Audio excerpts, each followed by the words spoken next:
अधूरी मुलाकात। बारिश की हल्की हल्की बूंदें गिर रही थी। रेलवे स्टेशन पर भीड़ थी, लेकिन उस भीड़ में भी एक लड़की अकेली खड़ी थी। उसका नाम था सिया। उसकी आंखों में इंतज़ार था, किसी खास का इंतज़ार।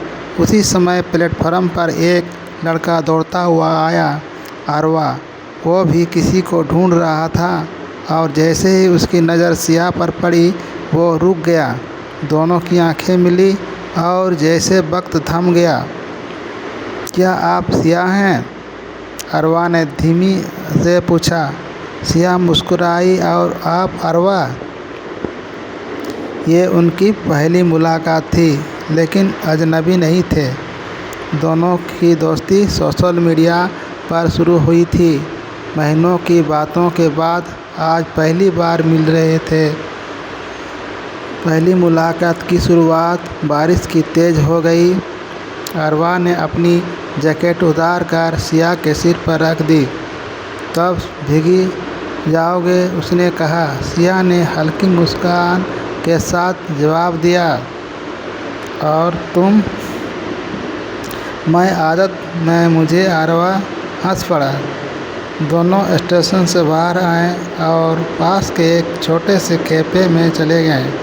कैफ़े की बातें, कॉफ़ी की खुशबू, खिड़की के बाहर बारिश और दो दिल की धड़कन। तुम असल में भी उतने ही अच्छे हो जितने चैट में लगते थे, अरवा ने कहा। सिया हल्का सा शर्माई। और तुम थोड़े ज़्यादा ही अच्छे हो। दोनों हंस पड़े। बातों बातों में वक्त कब निकल गया पता ही नहीं चला। अतीत का राज। कुछ देर बाद सिया अचानक चुप हो गई। क्या हुआ? अरवा ने पूछा। सिया की आंखें थोड़ी नम हो गई। मैं तुमसे कुछ छुपा रही थी। अरवा थोड़ा घबरा गया। क्या है? मैं इस शहर में हमेशा के लिए नहीं आई हूँ। मतलब? मैं कुछ दूसरे शहर जा रही हूँ, हमेशा के लिए। खामोशी और एहसास। यह सुनकर अरवा के चेहरे की मुस्कान गायब हो गई। तो फिर मुझसे मिलने क्यों आई? उसने धीमी आवाज़ से पूछा। सिया ने कहा, क्योंकि मैं बिना तुमसे मिले नहीं जाना चाहती थी। कुछ पल के लिए दोनों चुप हो गए। बाहर बारिश और तेज़ हो गई, जैसे मौसम भी उदास हो गया हो। दिल की बात अरवा ने हिम्मत जुटाई। सिया, मुझे नहीं पता ये कब हुआ, लेकिन मैं तुमसे प्यार करने लगा हूँ। सिया की आंखों से आंसू गिरने लगे। मैं भी, उसने धीरे से कहा। आखिर दिन। अगले दिन रेलवे स्टेशन पर वही भीड़, वही जगह, लेकिन इस बार माहौल अलग था। ट्रेन आने वाली थी। खास ये दिन कभी ख़त्म न होता। अरवा बोला। सिया मुस्कुराई, लेकिन उसकी आंखों में दर्द था। कुछ कहानियाँ पूरी नहीं होती। विदाई। ट्रेन आ गई। सिया धीरे धीरे अंदर चलने लगी। अरवा बस उसे देखता रह गया। ट्रेन चलने लगी। अचानक सिया ने खिड़की से हाथ बाहर निकाला। अरवा!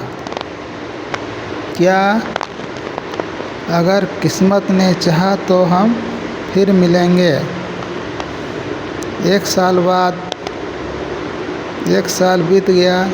अरवा आज भी उसी के कैफ़े में जाता था, हर हफ्ते उसी उम्मीद में। एक दिन दरवाज़ा खुला और वही आवाज़ आई, एक कॉफ़ी बिना शक्कर। अरवा ने मुड़कर देखा। वो सिया थी। खुशियाँ का मिलन। तुम वापस आ गई। सिया मुस्कुराई। कहा था ना, किस्मत मिलाएगी। अरवा ने बिना कुछ कहे उसे गले लगा लिया।